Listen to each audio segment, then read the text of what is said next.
కానీ దాన్ని వివరణ చెప్తారు నిజం తెలియదు. అయితే దానియేలు దాన్ని వివరిస్తూ ఆ చెట్టు ఎవరు అంటే రాజా మీరే, మీకే సాదృశ్యం అని చెప్తూ ఉంటారు.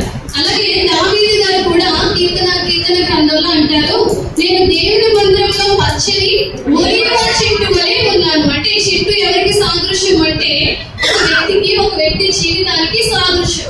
దేవుడు దేవదారు వృక్షం వల్లే మీరు ఎదుగుదురు అని అంత పర్టికులర్ గా రాశారు అంటే దానిలో ఎంతో కొంత, లేకపోతే దేవుడు ఊరికి ఏది రాయించారు కదండి. లెబానోను దేశంలో ఈ దేవదారు వృక్షం వల్లటండి, వృక్షాల వల్లటండి ఆ లెబానోను దేశం అంటే చాలా దేశాలన్నింటిలో చాలా సంపన్నమైన దేశం అండి. అసలు ఆ దేశంలో బెగ్గర్సే ఉన్నారంట, అడుక్కునే వాళ్ళు ఎవరు ఉన్నారంట, అందరూ సంపన్నులేరంట. అలాగే ఈ యొక్క దేవదారు వృక్షం గాలి చాలా ఆరోగ్యకరంగా ఉంటదంట. ఈ దేవదారు వృక్షం వల్ల ఆ దేశం అంతా చాలా సువాసన వెదజల్లుతూ ఉంటదంట. సొలొమోను గారు ఎక్కువ శాతం మందిరం దేంతో కట్టించారు? బంగారంతోనే. అలాగే ఎంత బంగారాన్ని వినియోగించారో అంతగా ఈ దేవదారు మ్రాణులు కూడా వినియోగించారంట. ఆ మందిరంలో అడుగు పెట్టినప్పుడు సువాసన వెదజల్లుతూ ఉండేదంట. అంటే ఈ దేవదారు వృక్షానికి అంత ప్రాముఖ్యత ఉంది. దేవుడు దేవదారు వృక్షం వల్లే మీరు ఎదుగుదురు అని రాయించారంటే కొన్ని విషయాలు బైబిల్ గ్రంథం నుంచి మనం చూద్దాము. ఈ దేవదారు వృక్షం అంటే వృక్షాల అన్నింటిలో చాలా ఎత్తుగా ఉంటదంట. ఊరించండి 800 అడుగులు ఎత్తు పెరుగుతుందంట. 16 అడుగులు వెడల్పు ఉంటదంట. దీనికి రాదు ఎత్తు ఎంత ఉంటదండి? 800 అడుగులు ఎత్తు. అంటే దాన్ని చూడాలి అంటే భూమి మీద మనిషి ఇలా పడుకుని చూడాలి, కూర్చుని చూస్తే అవదదు. ఇంచుమించు చూస్తున్నప్పుడు ఎలా ఉంటుందంటే ఇంకా ఆకాశము ఆ చెట్టు పొల కలిసిపోయినట్టు ఉంటుందండి, అంత ఎత్తులో ఉంటది. అలాగే దాని యొక్క వెడల్పు కూడా 16 అడుగులు వెడల్పు. చాలా చక్కగా మరి ఆ వృక్షాల బట్టి ఆ లెబానోను దేశము చాలా దీవించబడింది. పేదలంటూ ఎవరు ఉండరు, అలాగే అందరూ ఆరోగ్యకరంగా ఉంటారంట గాలిని బట్టి. అయితే దేవుడు ఎందుకు దీన్ని బట్టి ఈ దేవదారు వృక్షం మీరు ఎదుగుదురు అని దేవుడు రాయించారంటే దీనిలో ఉన్న లక్షణాలు ఏంటి అన్నది కొన్ని మనం చూద్దాము బైబిల్ గ్రంథం నుంచే.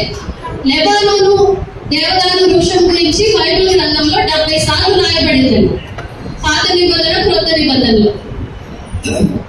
ఇక్కడ మనం చూసినట్లయితే దేవదారు వృక్షం వలె ఎదగాలి అన్నా వర్ధిల్లాలి అన్నా ఒక వ్యక్తి చిన్నప్పటి నుంచి బిడ్డ ఉన్నాడండి, ఆ బిడ్డ ఎదగాలని మనం ఆశపడతాం. అలాగే ఒక ఉద్యోగం చేస్తున్నప్పుడు అందులో మనం పై స్థానంలోకి వెళ్ళాలని ఆశపడతాం. మన జీవిత దినాల్లో ఖచ్చితంగా ప్రతి ఒక్కరూ ఆశపడేది ఏంటంటే నేను వర్ధిల్లాలి, నేను ఎదగాలి, నేను దీవించబడాలి అని అందరం ఆశపడతాం. ఆశపడిన వారు ఎవరు ఉండరు.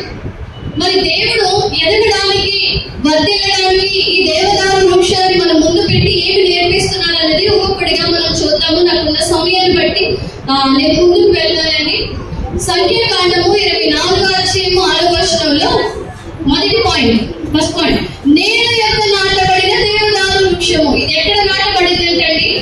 నేల యొక్క నాటబడిన దేవదారు వృక్షము. సంఖ్యాకాండము 24:6 మనం చూసినట్లయితే వ్యాపించుచున్నవి, నదీ తీరమందలి తోట వలెను, యెహోవా నాటిన అగరు చెట్ల వలెను, నేల ఎత్తునున్న దేవదారు వృక్షం వలెను అవి. ఎక్కడ ఉందంటే ఇది ఎన్నిన నేలలో లేని దేవదారు వృక్షం.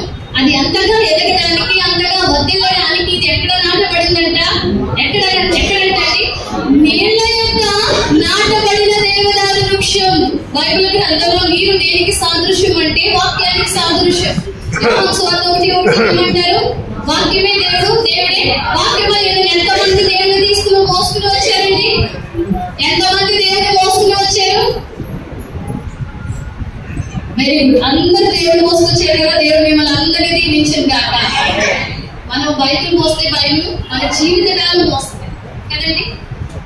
అయితే దేవుడి వాక్యం అనే నీరు దగ్గర మనము ఎప్పుడైతే ఉంటామో ఖచ్చితంగా మనం ఏం చేయబడతామంటే ఎదుగుతామంటే. ఎహెజ్కేలు 31:3-9 చూసినట్లయితే నేను చదువుతాను.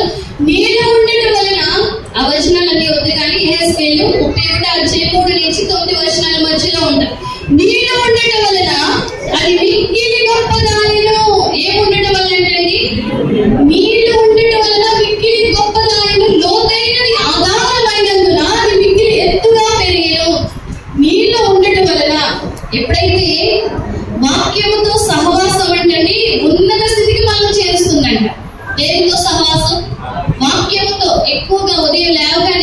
సండే స్కూల్ పిల్లలకైనా, యూత్కైనా, స్త్రీలకైనా, ఆరాధనలైనా నేను చెప్పేది ఒకటే, ఉదయం లేవగానే ప్రార్థన చేసుకోవాలి, దేవుడి వాక్యాన్ని చదవాలి. అప్పుడే మన దినమంతా ప్రారంభించాలి. ఎప్పుడైతే మన దినము దేవుడితో ప్రారంభిస్తామో ఆ దినమంతా దేవుడు తన కృప చూపిస్తాడు. కృప ఏది లేదో అది అనుగ్రహిస్తుంది. కృప అంటే జీరోని హీరో చేస్తుంది. దేవుడితో సహవాసం అంటండి మనల్ని ఎక్కడికి చేస్తుందంట, ఉన్నత స్థానానికి చేరుస్తుంది. బైబిల్ గ్రంథంలో లోకాసు వార్త 8వ అధ్యాయం 2వ వచనంలో ఉంటది. అక్కడ 7 దయ్యాల చేత పీడింపబడుతున్న మగ్దలేని మరియ, ఆమె ఒకప్పుడు ఆ కాలంలో ఫ్యాషన్ డిజైనర్. ఆమె జీవితం దేని చేత మరి ఆ 7 దయ్యాలు పట్టి ఆమె జీవితం అంతా నాశనం అయిపోయింది. మరి ఎవరు ఆమె జీవితం నాశనం చేస్తారో మనకు తెలియదు, కానీ ఆ దినాల్లో ఆమె చక్కని ఫ్యాషన్ డిజైనర్. అలాంటి ఆమె ఏమైపోయిందంట, 7 దయ్యాల చేత పీడింపబడి ఎక్కడికి వెళ్ళినా ఎవ్వరి వల్ల అవ్వలేదంటే. ఎప్పుడైతే ఆమె యేసయ్య పాదాల చెంతకు వచ్చిందో, దేవుడితో సహవాసం చేసిందో, మొట్టమొదటిగా యేసు ప్రభు మరణించి తిరిగి లేచిన తర్వాత చూసింది ఎవరంటే మగ్దలేని మరియ. మొట్టమొదటిగా ఈ లోకానికి సువార్తను ఆ దేవుడు తిరిగి లేచాడని వార్తను అందించింది ఎవరంటే మగ్దలేని మరియ. తర్వాత పేతురు గారు చూశారు. అంటే ఎప్పుడైతే మనము దేవుడితో సహవాసం చేస్తామో ఖచ్చితంగా సహవాసాలు వాళ్ళు ఎక్కడ చేస్తుంది, ఉన్నత స్థానానికి. అక్కడ ఉంటుంది లోకాసు వార్త 8వ అధ్యాయం 2వ వచనంలో, ఆయనతో కూడా ఉంది. ఆ వాక్యం చదవండి. ఎన్ని దయ్యాలంటే 12 మంది శిష్యులను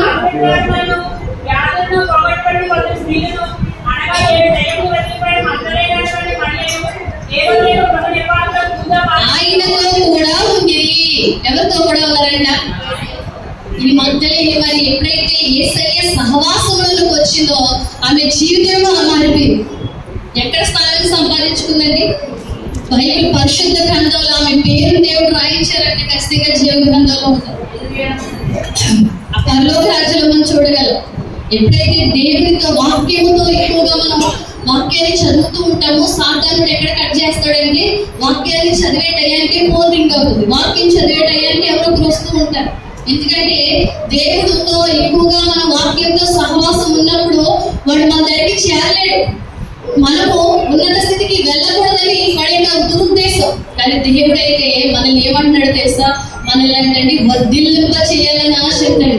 ఆయన మందిరంలో నాటబడిన వారు ఏమవుతారంట, వర్ధిల్లుతారంటాడు. 2వ తిమోతి 4వ అధ్యాయం 11వ వచనంలో పౌలు గారు తిమోతితో చెప్తారు. మార్కు అనే యవనస్తుడి కోసం తిమోతితో అంటూ ఉంటారు. తిమోతితో అంటారు ఏమనంటే, ఒకప్పుడు ఎవరంటే మార్కు అతను అసలు వేస్ట్ క్యాండిడేట్, పనికి రాని వాడని అందరూ ముద్ర వేస్తారంట అతను.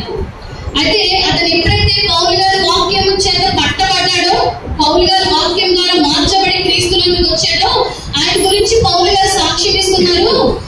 పరిచారం నిమిత్తము ఏంటంటే మార్కుని వెంటబెట్టుకుని రమ్ము, అతడు పరిచారం నిమిత్తము నాకు ప్రయోజనకరమైన వాడు. అలా నా ధర్మశాల కూడా ఎందుకు పనికిరాని వాడని టీచర్స్ లెటర్ రాసి ఇచ్చారు. అలాంటి పనికి రాని వాడిని తల్లి ఏం చేసి తెలుసా, ప్రాంతంలో వాక్యంలో పెంచింది. తర్వాత చాలా ప్రయత్నాలు చేశాడు. 100 ప్రయత్నాలు చేసి ఫెయిల్ అయిపోయినాడు. 100 చివరి ప్రయత్నంలో ఏమైందంటే మొత్తం ప్రపంచాన్ని వెలిగించేశాడు. దేవుడు నన్ను వెలిగించాడు అని చెప్తాడు. దేవుడు నన్ను వెలిగించాడు, నేను ప్రపంచాన్ని ఈ లైట్ చూడగలుగుతున్నామంటే ఆయన కనిపెట్టింది. ఎలా కనిపెట్టాడు అంటే వాక్యమే. నీ వాక్యమే నా పాదములకు దీపమైనది, మన ద్రోవల్లో వెలుగుని నడిపించేది దేవుడి వాక్యమే. కీర్తన 119:89లో యెహోవా నీ వాక్యము ఆకాశమందు నిత్యము నిలకడగా ఉంది. ఎప్పుడైతే ఆయనలో మనము నిలకడగా ఉండి ఫలిస్తామో ఖచ్చితంగా మనం ఎదగాలి, నిలకడగా ఉండాలి. ఆయన వాక్యం ఎలాంటిదంటే నిలకడైనదంట. తరాలు మారినా, యుగాలు మారినా ఆయన మాట మాత్రం మారని దేవుడే. ఎప్పుడైతే మనం ఆయన వాక్యంలో నిలకడగా ఉండగలుగుతామో ఖచ్చితంగా మనం ఫలిస్తాం. మనము దేవుడితో ఎక్కువగా సహవాసం చేసినప్పుడు, వాక్యము ప్రార్థనతో సహవాసం చేసినప్పుడు ఖచ్చితంగా ఎదుగుతాం. మనం ఎప్పుడైతే మోకరించి